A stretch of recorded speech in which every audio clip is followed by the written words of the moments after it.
चंद्र देवाय नमः। दोस्तों, फाल्गुन पूर्णिमा पर लगने जा रहा है साल का पहला चंद्र ग्रहण। दोस्तों, साल 2024 का पहला चंद्र ग्रहण होली के दिन 25 मार्च को लगेगा और अगर इस दिन आप दीपक से जुड़ा ये उपाय कर लेते हैं तो तुरंत आपकी सभी मनोकामनाएं पूरी हो जाएं और आपके मृत्युदंड, पितृदोष, महाकाल, सर्पदोष, नजर दोष, शनि दोष, राहु दोष सब कुछ होगा खत्म। किस्मत पर लग जाएंगे 4 चांद। माँ लक्ष्मी दौड़ी दौड़ी चली आएंगी, कंगाल भी होंगे धनी। दोस्तों, आज हम आपको बताएंगे दीपक जलाने के कितने ज्यादा फायदे आपको अपने जीवन में मिलते हैं और किस प्रकार आपको दीपक जलाना चाहिए, कौन सी दिशा में, जिससे आप बहुत ज्यादा तरक्की प्राप्त कर सकें और आप अपने जीवन में सभी बाधाओं को खत्म कर। दोस्तों, कहने का तात्पर्य ये है कि इस दुर्लभ संयोग में दीपक से जुड़े ये अचूक उपाय आपको धनवान बनाने के साथ साथ आपके घर की सारी तकलीफों को दूर कर देगा, चाहे वो आपकी पुरानी बीमारी हो या बुरी से बुरी नजर। इस एकमात्र उपाय से आपके सभी पितृदोष, नजर दोष और सभी शत्रुओं का भी नाश हो जाएगा। बस आपको सच्चे मन से श्री हरि विष्णु का नाम लेते हुए इस उपाय को बिना बताए चुपचाप करना हो। और दोस्तों, अगर आप भी चाहते हैं कि माँ लक्ष्मी का वास आपके घर में हमेशा बना रहे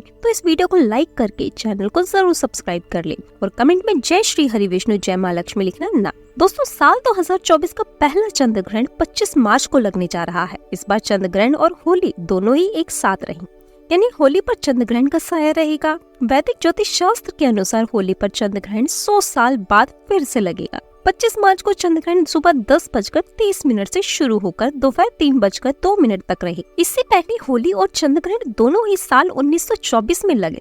साल का ये पहला चंद्र ग्रहण एक उपछाया चंद्र ग्रहण होगा जो करीब 4 घंटे के आसपास तक रहे। दोस्तों, चंद्र ग्रहण एक प्राकृतिक घटना है जिसमें पृथ्वी सूर्य और चंद्रमा के बीच से गुजरती। ऐसे में हमें चंद्रमा की सतह पर छाया देखने को मिले। आपको ये भी बता दें कि ये घटना केवल पूर्णिमा के दौरान ही घटित हो सकती है। इसके साथ ही 25 मार्च को सूर्य, राहु मीन राशि में, शुक्र, मंगल और शनि कुंभ राशि में विराजमान होंगे। ग्रह नक्षत्रों की शुभ स्थिति से कई लोग लाभान्वित। दोस्तों, आपको बता दें कि फाल्गुन पूर्णिमा पर साल का पहला चंद्र ग्रहण लग रहा है तो फाल्गुन माह के कृष्ण पक्ष की पूर्णिमा तिथि 24 मार्च को सुबह 9:54 पर शुरू हुई। इस तिथि की समाप्ति 25 मार्च को दोपहर 12:29 पर होगी।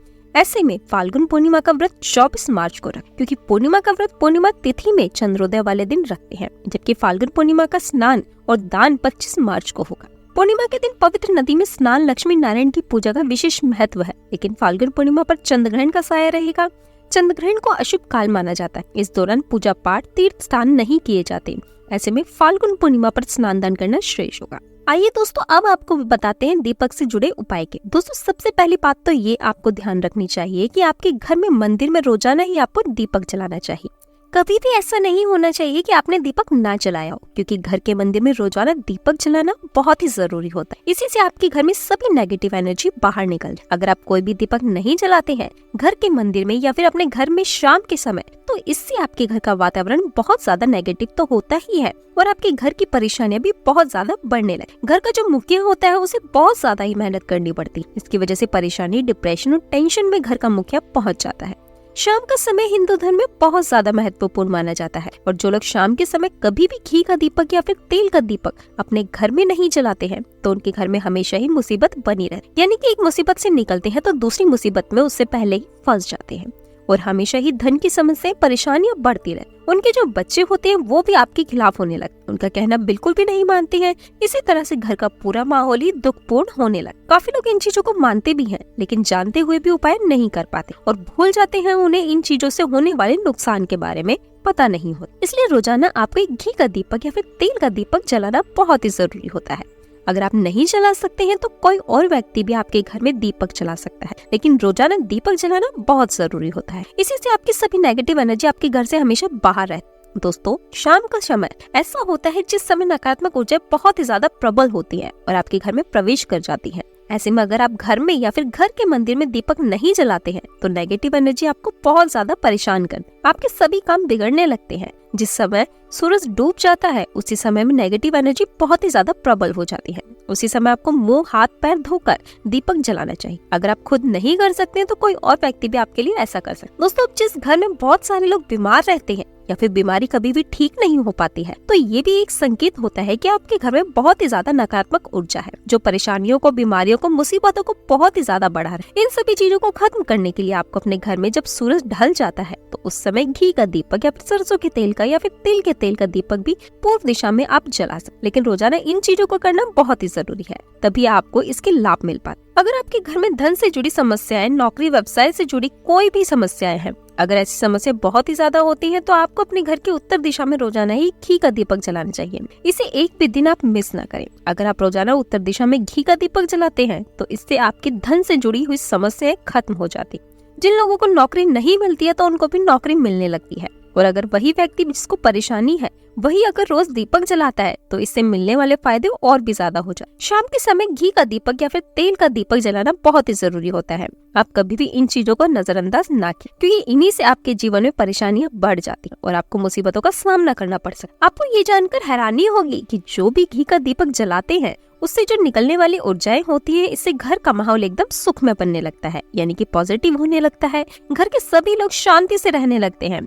इसी प्रकार से जो तेल का दीपक होता है, ये भी जब जलता है तो इससे आपके आसपास जितने भी नकारात्मक ऊर्जाएं हैं वो खत्म हो जाती है, क्योंकि उससे निकलने वाली जो ऊर्जाएं होती हैं, धुआं होता है, वो नेगेटिव एनर्जी को बाहर निकाल और आपके आसपास की एनर्जी को पॉजिटिव बनाता है। तो ये बहुत जरूरी चीजें हैं शाम के समय। कभी भी आप इन चीजों को मिस ना किया कर, तभी आप अपने जीवन में सफलता पा सकते हैं और आपकी जितनी भी मनोकामनाएं वो भी पूरी हो। दोस्तों, हम अपने घर के पूजा घर में पूजा पाठ करते हैं और मूर्ति आदि भी रखते हैं। दोस्तों, मूर्ति का क्या महत्व है, आज हम आपको इस वीडियो के माध्यम से बताने वाले। दोस्तों, जिस घर के पूजा घर में एक साथ ये दो मूर्ति होती है, वहाँ पर बनता है राजयोग और दुनिया आपके कदमों में आ जाती। कहने का तात्पर्य ये है कि आपको सर्व सुख प्राप्त हो जाता है, जिसकी आपने कल्पना की है, जिसकी आपने मनोकामना मांगी। दोस्तों, घर के पूजा घर में हम पूजा करते हैं और पूजा पाठ के माध्यम से कुछ चीजें देखने और मानने आदि का प्रयत्न कर। यदि हम उस पूजा का फल प्राप्त हो जाए तो हम उसी अनुरूप घर के अंदर मूर्ति आदि लगाते हैं, ताकि हम उन देवी देवताओं का सुंदर मुख देख सकें और उनका आशीर्वाद प्राप्त कर सके। लेकिन दोस्तों, अगर हम अपने घर के पूजा घर में इन मूर्तियों के साथ अन्य मूर्तियां भी रखते हैं तो निश्चित तौर पर हमारी किस्मत बदल जाती है और देखते ही देखते हमारे जीवन के अंदर ही सारी कंगाली समाप्त होने लगती। दोस्तों, अब बात करते हैं उन मूर्तियों के बारे में कि आखिर कौन सी दो मूर्तियां एक साथ में आपको रखनी चाहिए ताकि उसका सर्वोच्च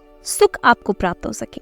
और सबसे पहले अगर हम किसी मूर्ति की बात करते हैं दोस्तों, अगर आप श्री कृष्ण के भक्त हैं और बाल गोपाल की मूर्ति रखते हैं, तब आपको भगवान श्री कृष्ण के साथ माता रानी राधा जी की मूर्ति भी आपको जरूर रखनी। दोस्तों, ये भगवान कृष्ण की अगर आपके घर में तस्वीर है तो आप उसके साथ राधा जी की तस्वीर संयुक्त जोड़े के रूप में आपको लेकर आनी चाहिए। दोस्तों, ये प्रेम और एकता की एक ऐसी अनोखी मिसाल है कि जिस घर में इन दोनों की तस्वीर होती है तो समझ लीजिए उस घर के अंदर किसी भी प्रकार का ग्रह क्लेश नहीं हो। दोस्तों, पति पत्नी और परिवारजनों के बीच परस्पर प्रेम रहता और घर में धन धान्य में अपने आप ही वृद्धि होती। इसलिए ये जरूरी माना गया है, अगर आप इन मूर्तियों को रखते हैं तो निश्चित तौर पर आपके जीवन में अपने आप ही फायदा प्राप्त हो जाए।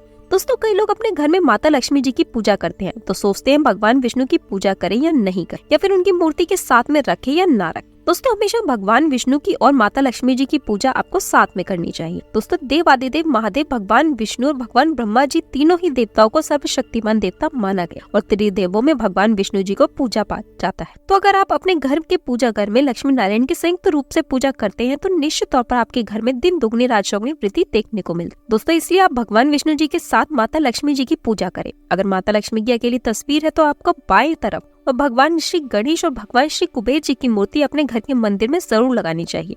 अगर आप माता लक्ष्मी जी की बाएं तरफ भगवान श्री गणेश जी की मूर्ति लगाते हैं या फिर तस्वीर लगाते हैं तो आपको निश्चित तौर पर लाभ प्राप्त होता है और देखते ही देखते आपके जीवन के अंदर की कंगाली समाप्त होने लगती है। तो दोस्तों, ये थी दीपक से जुड़ी कुछ महत्वपूर्ण जानकारी। आइए दोस्तों, अब आपको बताते हैं चंद्र ग्रहण की कथा के बारे में। दोस्तों, हिंदू धर्म ग्रंथों में बताया गया है कि समुद्र मंथन के दौरान देव और असुरों के बीच कई विवाद हुए थे। समुद्र मंथन के दौरान 14 रत्न बाहर आए थे, तब अमृत कलश के लिए देवता और दानवों में युद्ध छिड़ गया था। ऐसे में इस विवाद को हल करने के लिए मोहिनी एकादशी के दिन भगवान विष्णु ने मोहिनी का अवतार लिया।